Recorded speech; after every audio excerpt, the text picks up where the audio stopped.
Hey everyone, welcome back to the channel, and today I have the overview for episode 4 of Marvel's Moon Knight. Now, I'm not going to lie, this one's probably going to be pretty short because the episode really only 2 or 3 big things happened, so I'm going to talk about them in as much depth as I can, but there wasn't much really.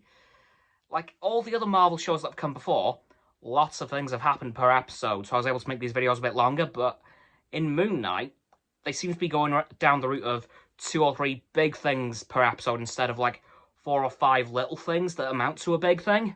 So yeah, these Moon Knight overviews probably going to be a bit shorter than your average Marvel show, but hey ho, show go on. Show must go on. So, episode 4 of Moon Knight. Well, not gonna lie, my predictions for this episode, once again, surprise surprise, were all wrong. As so far, the show's been keeping me completely on my toes, and I have no idea what actually to expect next. But this episode started off precisely where the last one left off, just after Stephen turned back the skies 2,000 years. And he passed out. Surprise, surprise, like that would probably happen to anyone who tried that little stunt. And Layla had to drag him across the desert because he was being chased by some of Arthur Harrow's followers, who were probably going to try and kill him. So then she drags him across the desert to a safe place.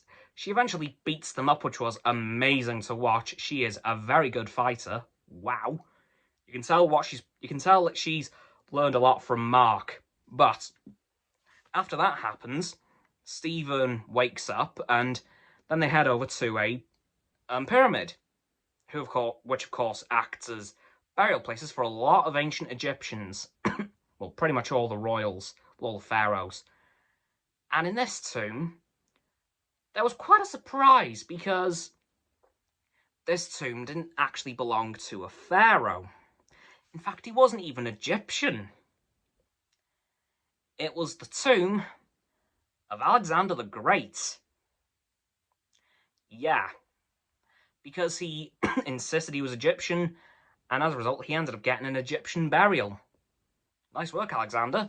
And for some reason, I can't quite remember why, they were looking for a Ushapti doll, which acts as a servant in the afterlife.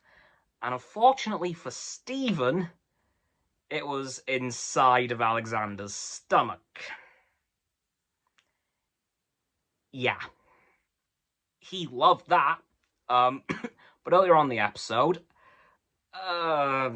which made Mark a bit unhappy, Stephen kind of kissed Layla, and then just before they went into the pyramid, Stephen took back control for a brief second of the right arm. No, Mark took back control and kind of punched Stephen in the face, which yeah, fair enough. Like, you kissed his wife, man, and the guy whose wife you kissed is literally inside your body, so fair enough. Like, yeah, I can understand how and why that happened. Like, Stephen was like, yeah, okay, this is fine. Mark, nope.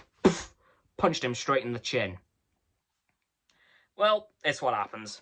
But something far worse happened later on, because Layla discovered, thanks to Arthur, Mark was kind of sort of present when her parents died. So Layla was not best pleased with Mark when she found that out. And then Arthur showed up again, inside of the actual tomb of Alexander the Great. And then he shot Mark, who was back in control at this point. And it looks like he's now dead. Yeah, the main character has died, with 2 episodes to go. The hell? What are they doing? I don't know how they're going to work their way around this, but it appears like Mark has ended up in a mental institute in heaven. I'm not sure. This is where the episode got a bit confusing. So it looks as if he's ended up in a mental hospital in heaven. I don't know. But then, thankfully and conveniently, he finds Stephen in a sarcophagus in the hospital in heaven. So Mark and Steven were actually on screen fully for the first time together. And it was actually really cool to see that. Like, it was really cool to actually see them working together separately. Like, it was nice to see that, you know, they're coexisting at the same time, which is kind of weird, but is kind of cool at the same time. And then at the end of the episode, we saw this ancient Egyptian god who looked like a hippo. I'm not sure which ancient Egyptian god that is, but yeah, it scared the hell out of Mark and Steven. Like, they literally jumped. So that's going to be fun. I'm not sure what that's about. I'm sure we'll find out in the next episode. But this episode, it was pretty good. But like I said, only 2 or 3 big things happened. And that's kind of how Moon Knight seems to be approaching all of their plots. Like, instead of 4 or 5 little things, like in Hawkeye, Loki, WandaVision, and that whole thing, it seems to be like 2 or 3 big things per episode, which can probably, as you know, can be very easily condensed down. Hoping for a bit different with Kenobi, because there's a lot they need to cover in that. But, yeah, that's my overview for episode 4 of Marvel's Moon Knight. So, don't forget to like this video, subscribe to mine, Roxanne's and Frost's channels. Their links are in the description. My sub button is down there. Yeah, that big red one, unless you've already subbed. Then it's great. Thank you for that, by the way. And once you've done that, don't forget to click all 3 of the bell icons to get all 3 sets of our notifications. Comment as well, because why not? And let me know what you thought of this episode of Marvel's Moon Knight.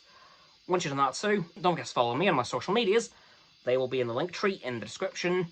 Don't forget as well to check out Roxanne's website and Frost's Instagram.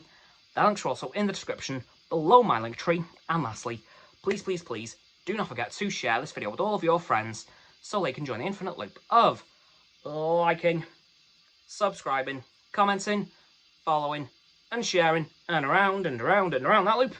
And I'll see you guys tomorrow with another video. Goodbye!